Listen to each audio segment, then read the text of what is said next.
of anybody in the Judeo-Christian culture who had experienced severe hunger.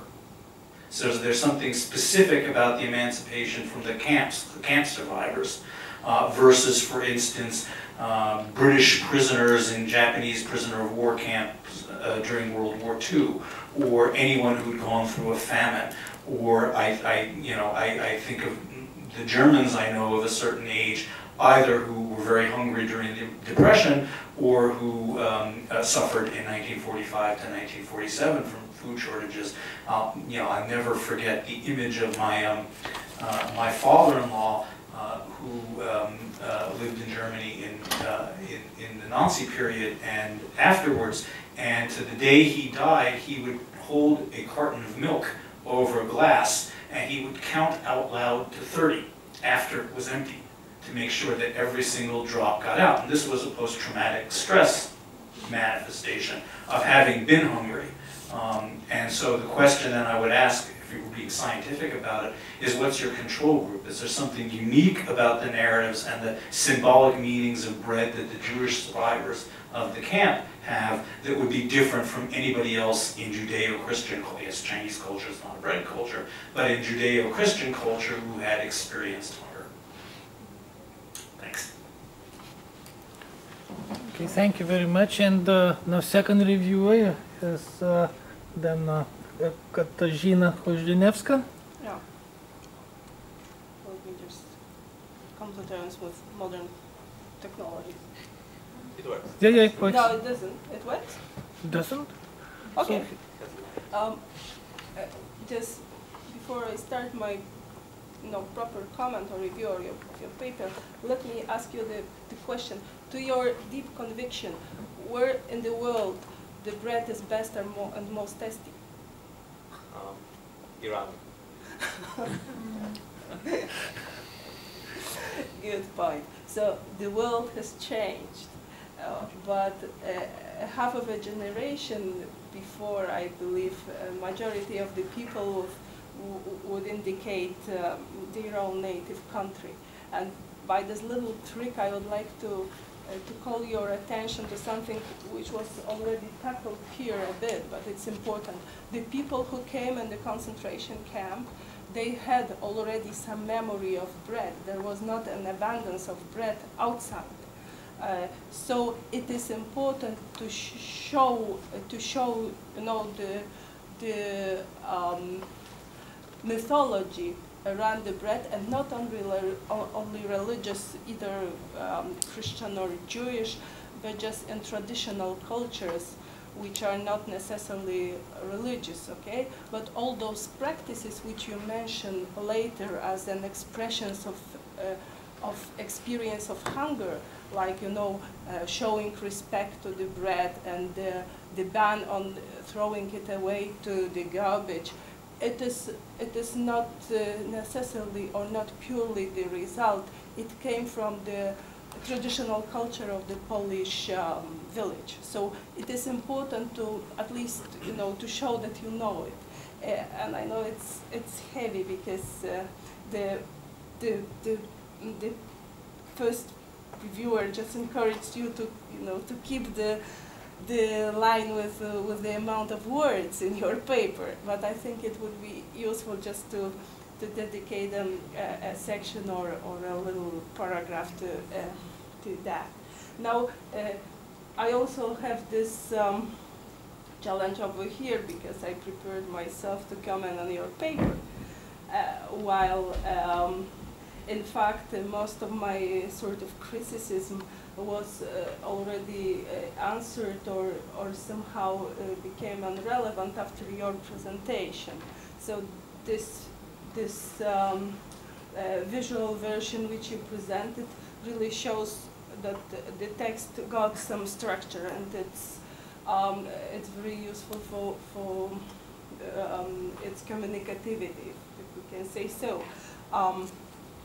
Still, if I am allowed to keep to this line, in fact, when I went through your text, there are so many very basic and fundamental notions from the theoretical tradition of social sciences, like total institution, you use Gemeinschaft, Gesellschaft opposition, sacred, secular opposition, which comes in the end, as far as I understand.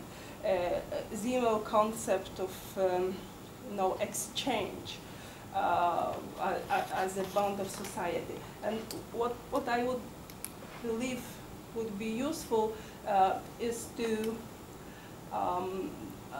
well, not to reject some and to choose others, but just to separate those approaches and even to look at the same material with different instruments. But you have to sort of reconstruct it from the theory, and that, I believe, would address at least partly the sort of weakness you have mentioned, that probably the question, what new or what additionally we know from your paper. Well, the fact is that we deal with here with very extreme situation, hardly researchable, I would say. So whatever new or fresh approach you can use, I believe it adds very much to the understanding.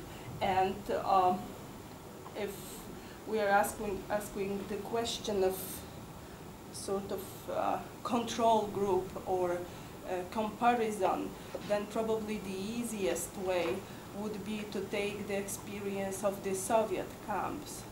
Just because the circumstances outside the total institution is more or less comparable. It is a totalitarian state. You can develop more on that, or we can discuss it later. I wouldn't go into detail, but that's the framework or the control point just coming to my mind right now.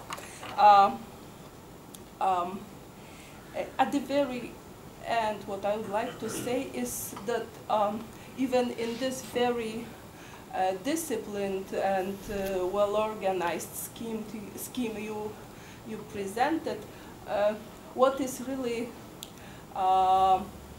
maybe not missing, rather misleading, is the lack of a very basic function of the bread.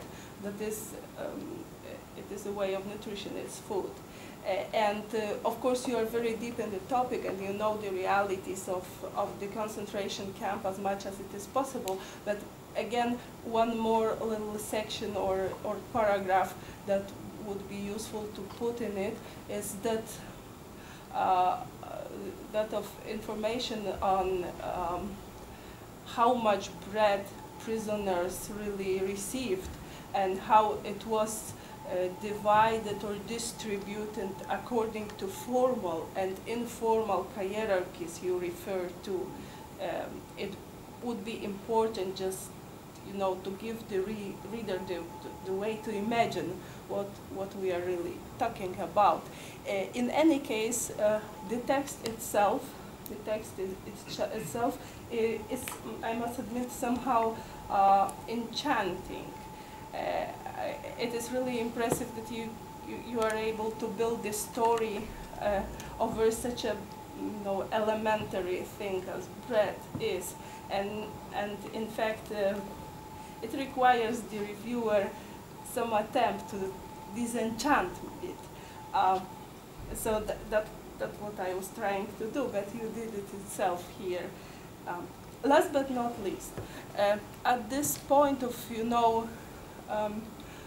regarding bread as a bond of narrative or a sort of leitmotif of narrative. I am not an expert in the issue, but what I would do really is to consult psychological studies dedicated to the trauma experience and look at this not on the level of sort of social but also individual memory. I suspect that there is a strategy to remove the focus from personal experience, which are even probably hard to repeat or put into words, toward the object. And then it is easier probably to speak about the objects than about oneself and his or her hunger or anybody else's death. But, well, that's just came to my mind when you were giving your presentation, and it's just to, you know, to consider it, like it or leave it. Thank you. Great paper. Okay. Anyone else? Okay, please. Thank you very much. I think it was a great speech, and I'm waiting to read it because it's very interesting for me. But I have a few comments. First of all, it's a question. Did you find any elements as bread as a religious practice? Because in the Jewish tradition, bread it's a sacred element. Jewish religious people are blessing for the bread every time they eat it. So I'm very interested to know if you find something connected to religiosity and the practice of eating bread. In the camps there is this break of belief. I don't know, it's maybe something that for me it will be really interesting to read. I'm offering you to read Amos Goldberg. He has a very, very good and detailed book. I think it's also in English about Holocaust diaries. And it can give you a great theoretical background about diaries from the Holocaust period that maybe you can use. And my last thing, that it's a bit more critical, I think you need to separate between testimonies from the inmate period, from the prisons themselves, and practices connected to the bread after being released and as survivors.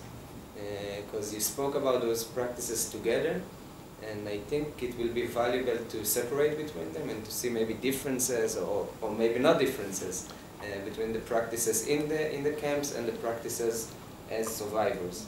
And that's it. Just share like a very minor point. I thought this would be useful. I'm sure there are so many different examples about bread, but I used to work for an organization helping torture survivors, and there was this bread making group. And the therapists, they came, I mean, they didn't take it for granted, but this came up after like the therapies with the survivors, that bread is like an important cultural thing for many of the individuals coming from different parts of the world. And this was like a self-reflection and therapeutical kind of activity for them, because there were some women, for instance, they were making bread was like a communal activity with this clay ovens. So there were all these different experiences with bread, and that was being used as a therapeutical activity. So just wanted to share that. Please reply. So maybe I'll start from the end. Yeah, like definitely, like Ziebel talks about it very often, about trade and also like eating together as a way of include like individuals into the groups. So when we eat together, already it shows in a way that we are at least on a good path to be together. This is also how we differ, let's say, human and non-human actors. Like that's why we have tables. So we differ from the dogs and our cats or anything else, and other creatures who eat not on the tables. That's how we make the social distinctions through eating also. So definitely bread is an important actor. Very simple, cheap. Almost everyone can afford it. So we can create social bonds very easily. Okay. Secondly, should we consider this narrative separate? I have some doubts about it. Like I try to show how they are, in a way, echoing later on certain practices from the camp. So how they are present. Like during the camp, certain rituals are coming from the time before incarceration, but afterwards, due to kind of resocialization in the camp, this kind of memory of the camp is embodied in the rituals and everyday life, even unconsciously in a way. To the point when this bread's, let's say, rituals or habits become the mediators in the context of like reflecting on the family, for instance, when somebody starts to laugh and don't understand why do you behave in that way, and you realize it's weird before you don't realize it, even because you need like this reflecting structure to show you that something is not going on here properly, but you are living your life as you used to live. So I would like to rather, of course there is a division, but I would see it as a continuity or as a struggle. Okay, thank you I will check the diaries. And bread is a religious practice. I was doing field work in Majdanek. I was reading like a lot of archival testimonies. I think, and I haven't found, I don't remember if I found any like strict reference to matzah or like this kind of practices. I found one in an article, but it was only in the title as a metaphor, not as the real words of the person who was there. But most probably there are such narratives, but I'm afraid I don't know if it's also if it doesn't come with the groups who are rather poorer, stronger believer, and these groups were more fragile to be killed basically as a poor. As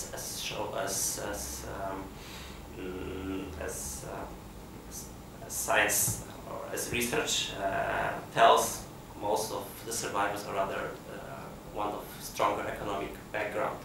So, but most probably it's insufficiency of my research at this point. I tried to find it, but I haven't. But I found a lot in other political prisoners, not Jewish prisoners. Or I found the Jewish prisoners, but it was about the bread. It didn't have this religious dimension.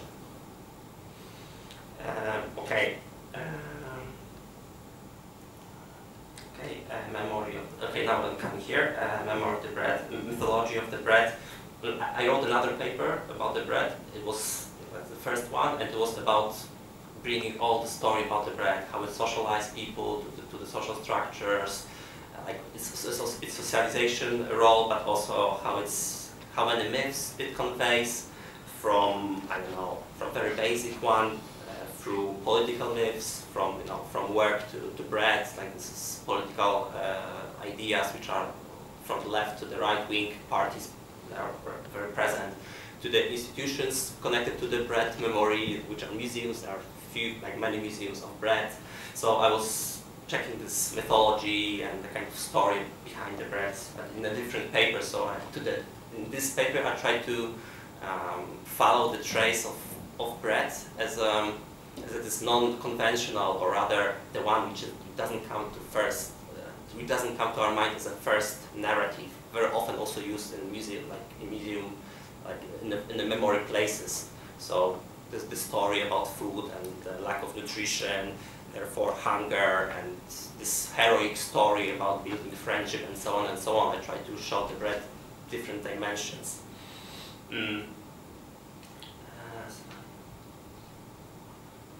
Yeah, I don't know if this is, of course, Soviet camps would be a perfect example of this as a control group. However, I'm afraid I would kill myself if I have to compare such a huge topics all together. Because my idea is to make a research only on the total institution of concentration camps. So if I add Soviet camps, I think it would be too vast. Already 3 concentration camps is huge enough in my opinion, but definitely there are certain similarities because both are total institutions. But of course they are also different because of this racist approach to enhanced in each. Okay. Yeah, and bread as a nutrition. Yeah. So I wrote about it, and also if I add everything, it would have like 50 pages, and it's impossible. Like vast materials, and that's a problem also to frame it in a way. So when it comes to frames, and thank you, of course, I thank all of you for your remarks. Yeah, I think that's something what lacks, so I decided to add it at the end to make it more consistent and coherent. Yet I don't know if it really helped, in a way. question, what does this this approach add, if anything? It's a hard question. I can just tell about how it started. So it started as an exercise. I just treated it as an experiment. I'm just wondering how it will work. So I was wondering, I would just trace different usages of bread in the camp, in the history. So that's how it started. At the time, I realized that there was multiple functions of it. I just started to trace. Like this was the idea. The key point or the keyword was the bread. So when I saw that, I was just reading, and when I saw the bread, I started to reflecting the fragments through the word. And this is how the certain usages of bread and certain narratives. I realized the importance of the object. Of course, before I picked up the object, it was important that I picked up that one. And this was because of the one narrative, one interview I conducted with the former prisoner who talked about that everyone talks about bread all the time. So I was just wondering, in a way, okay, so let's see about let's have a closer look at the bread and what does it give? In my opinion, it is important that we, in a way, change the perspective how we look at the history or the memory. Manifestation or basically how it's manifested in everyday life. As you give the example with the milk. Normally I think nobody would look at the milk as something which is important. But when you start to think about it, what lies behind it, it's not narrated even. Because you need some extra knowledge sometimes and you need to look at it. Or you just need to, in a way, experience it. So when you look at certain objects, how it is connected, because maybe it's one simple object, maybe it's a spoon or something which is hidden in the drawer, and nobody really knows about its existence, but its importance is huge. Maybe it's crucial to somebody's identity, but without knowledge about it, like we have no idea. If we don't ask about certain object whether it's important or not, we wouldn't even know if it's important, because narrative would go with the lines of bread or I don't know, another lines. Yeah. Okay, so I think it gives some extra value and it focuses more on everyday. Bread in Western culture. Yeah, so I don't know what about China. I think it would be really interesting to focus. Okay, why the bread in the concentration camps? Because it is, as far as I know, the most materially deprived total institution ever. I think this is my belief. And in that terms, what is interesting, and also it shows also the significance of the material world, like in highly materially deprived. But it's not soup. Excuse me? They're not talking about soup. They're talking about bread. Yeah, that's true. Because bread was considered the best nutritive component of the keep soup. Yeah, you can keep bread. Yeah. Also, you need another tools for soup, and you don't always have it. Bread is simple. That's why it's so important. But basically, that was the idea. Just to analyze the function of the total institution in a highly deprived material situation, which is concentration camp or in death camp in that case. And it would be interesting to look into Eastern case in the North Korea today and the camps which are there. I think probably is more deprived than the concentration camps were, but in terms of material deprived. And I was just wondering how would that look like. But of course, it's hard to get an access to make a research there.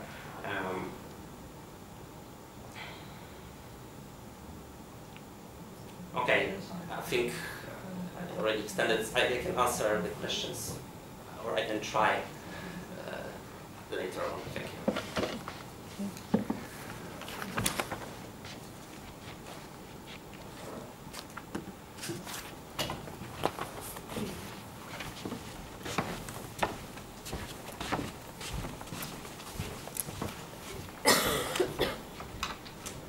Thank you to everyone, to all the trainees and the trainers for this very productive conference of 2 days. It doesn't stop with that. After the coffee break, we'll have a lecture by Professor Marek Kucha. And this PhD training school continues till tomorrow until the day after tomorrow as a part of your training. We'll hear keynote speakers tomorrow and the day after. My general impression of this PhD training school is that it was very businesslike, to the point. We learned a lot from each other. Everyone was very prepared. The trainees and the trainers, very important feedbacks we received. A little bit exotic, some presentations like documentary and Dogobankov. I don't know how much we learned from that. Maybe something about invented realism. I personally missed one term, ethics. I think many presentations could have used the theory of ethics. Ethics of virtue ethics, utilitarian ethics, deontological ethics. I think it is something in the future that you can use these classical branches of ethics to support memory clash interpretations, analysis, because when memories collide, values collide, different virtues perhaps are practiced or appreciated. So therefore, I think ethics and memory studies could really go together, and not for a single time I heard anything about ethics, so perhaps this is for possible consideration. Now one technical aspect, as I mentioned yesterday, papers, updated papers according to the suggestions by your reviewers can be sent either to me or to Nicholas Bensand, who will arrive this evening. If you do not receive from me a guideline for citations, then please remind me, but the deadline to send your updated papers is June 30th. So once again, thank you everyone, and let's go for a coffee break and then return for the lecture.